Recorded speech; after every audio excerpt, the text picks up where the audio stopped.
And Herod's tormented. Now he views John, remember, he views John as a righteous and godly man, but yet, because John had called him out, his soul is guilt-stricken.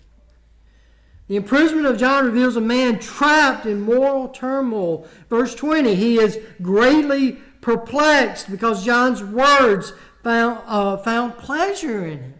I mean, the passage itself tells us that he was glad from what John was speaking to him. His guilt and his indecision is what paralyzes him. It leaves him vulnerable to manipulation. And the manipulation comes primarily from his niece because of his wife.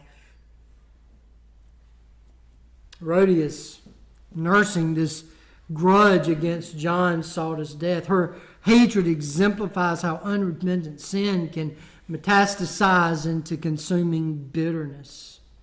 And Herod, meanwhile, protected John from Herodias, but lacked the courage to release him. F.B. Meyer observed, to tamper with conscience is like killing the watchdog while the burglar is breaking in. And Herod's torment underscores the spiritual truth. James even tells us in James 1:8, a double-minded man is unstable in all his ways. Why? It's because he's torn to two sides. He's riding a fence. He don't know which way to go. He's always perplexed. He's always in turmoil. And Herod is unable to act decisively and to do what is right.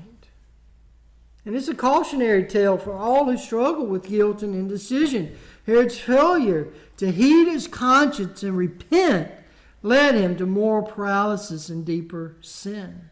And we must ask ourselves, are we, like Herod, suppressing truth out of fear of pride?